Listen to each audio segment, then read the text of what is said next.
Assalamualaikum warahmatullahi wabarakatuh. Perkenalkan kami dari kelompok 6 kelas Pendidikan Matematika 2023H. Kali ini kami akan menjelaskan tentang estimasi reliabilitas eksternal menggunakan metode bentuk paralel atau ekuivalen. Sebelum masuk ke materi, izinkan kami memperkenalkan anggota kelompok kami. Yang pertama ada saya sendiri, Nova Indu Kemalasari dengan NIM 3 digit terakhir 059. Kemudian ada Safa Putri Clarita dengan NIM 3 digit terakhir 239. Dan yang terakhir ada Karina Surya Eka Kusuma dengan NIM 3 digit terakhir 244. Topik yang akan kami bahas kali ini, yang pertama ada reliabilitas eksternal menggunakan metode bentuk paralel. Yang kedua, syarat dua instrumen itu paralel. Yang ketiga, langkah-langkah yang ditempuh pada pembuktian reliabilitas. Yang keempat, contoh. Yang kelima, kelebihan dan kekurangan pada metode bentuk paralel ini. Nah, secara singkat tentang reliabilitas. Reliabilitas sendiri itu adalah tingkat atau derajat konsistensi suatu instrumen. Jadi suatu instrumen itu dikatakan reliable jika instrumen itu selalu memberikan hasil yang sama bila diteskan pada kelompok yang sama. Nah, pada kesempatan kali ini, kami akan menjelaskan metode pembuktian reliabilitas eksternal, yaitu metode bentuk paralel. Nah, menurut Heri Retnawati, pada bukunya yang berjudul Analisis Kuantitatif Instrumen Penelitian, Panduan Peneliti, Mahasiswa, dan Psikometrian, pada metode bentuk paralel diperlukan dua instrumen yang dikatakan paralel untuk mengestimasi koefisien reliabilitas atau dikenal dengan istilah alternate forms method atau parallel forms.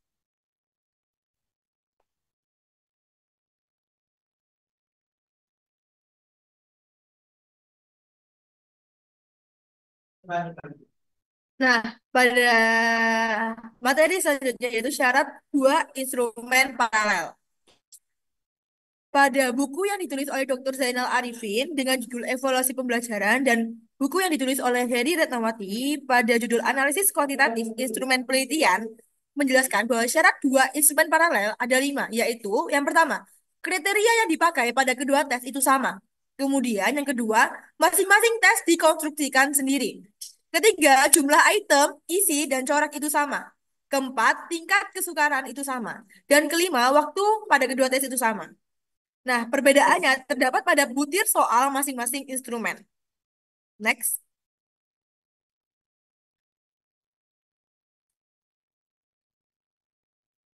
Pada buku yang ditulis oleh Ibu Heri Ratnawati dengan judul Analisis Kuantitatif Instrumen Penelitian, menjelaskan bahwa langkah-langkah yaitu ada lima. Pertama, menyiapkan dua instrumen paralel.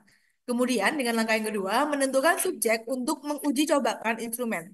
Pada langkah ketiga, melaksanakan pengukuran dengan mengadministrasikan instrumen tersebut. Pada langkah keempat, melakukan penyekoran pada setiap jawaban responden terhadap kedua perangkat tersebut. Dan pada langkah terakhir, yaitu langkah kelima, menghitung koefisien korelasi dari skor kedua perangkat tersebut.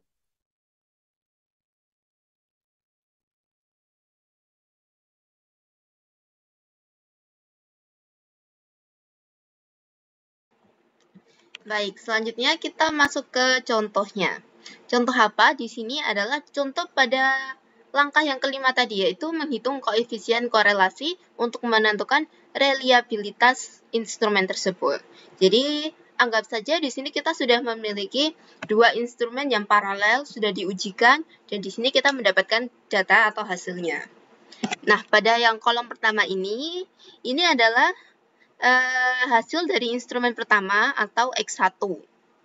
Nah, yang kolom ketiga ini adalah hasil dari instrumen kedua atau X2. Pada kolom yang keempat ini adalah X1 kuadrat, kolom kelima adalah X2 kuadrat, dan kolom yang keenam atau yang terakhir adalah X1 dikalikan X2. Dan di baris yang terakhir ini adalah jumlahnya. Oke, untuk menghitung korelasi koefisiennya, ini menggunakan korelasi product moment, di mana rumus korelasinya yaitu N sigma X1 X2 dikurangi dalam kurung sigma X1 tutup kurung dikalikan dalam kurung sigma X2 tutup kurung dibagi akar dari dalam kurung N sigma X1 kuadrat dikurangi dalam kurung sigma X1 dikuadratkan tutup kurung dikalikan dengan N sigma X2 kuadrat dikurangi sigma X2 dikuadratkan tutup kurung. Ya, kemudian berdasarkan dari tabel ini dimasukkan saja ke rumus ini dan akhirnya didapatkan 104 dibagi 132,57 yang hasilnya yaitu 0,78. Menurut Bapak Zainal sendiri dalam bukunya Evaluasi Pembelajaran, ini terdapat skala korelasi untuk menentukan reliabilitas suatu instrumen, bukan reliabilitas instrumen. Oke, pada skala 0 sampai dengan 0,2 itu maka reliabilitasnya itu sangat rendah. Kemudian pada skala 0,2 sampai dengan 0,4 itu termasuk rendah.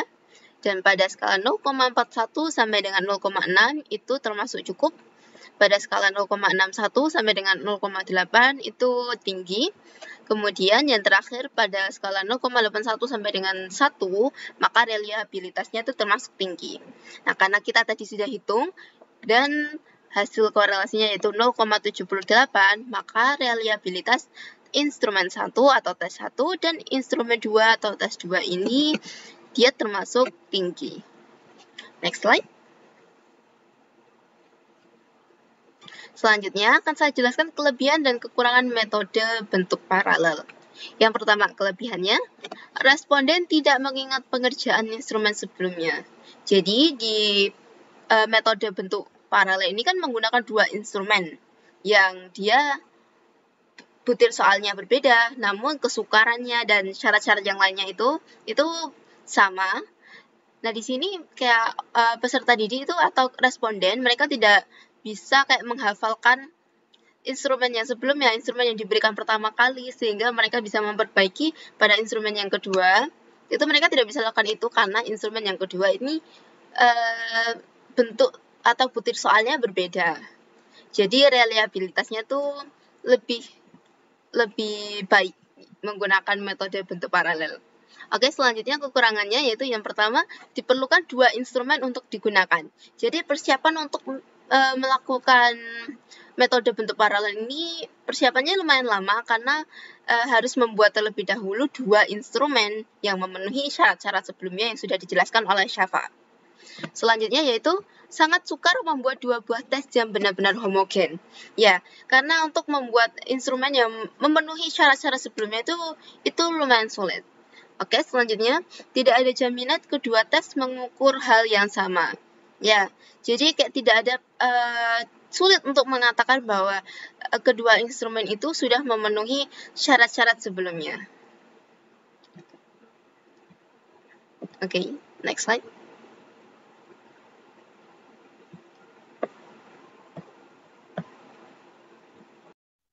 Oke, maaf. Nah, berikut ini sumber-sumber yang kami gunakan dalam materi yang kami dapatkan ini. Yang pertama ada buku yang berjudulkan Analisis Kuantitatif Instrumen Penelitian, Panduan Peneliti, Mahasiswa dan Psikometrian yang ditulis oleh Ibu Heri Retnawati. Yang kedua ada buku yang berjudul Evaluasi Pembelajaran, Prinsip Prosedur, Standar Penilaian menurut BSMP, Model Evaluasi, Instrumen Evaluasi, Penilaian Berbasis Kelas, Penilaian Portofolio, Analisis Kualitas, Tes Refleksi Pelaksanaan Evaluasi yang ditulis oleh Zainal Arifin. Yang ketiga ada buku yang berjudulkan Analisis Validitas, Reliabilitas, dan Interpretasi Hasil dan Tes yang dituliskan oleh Sumarna Surapranata. Baik,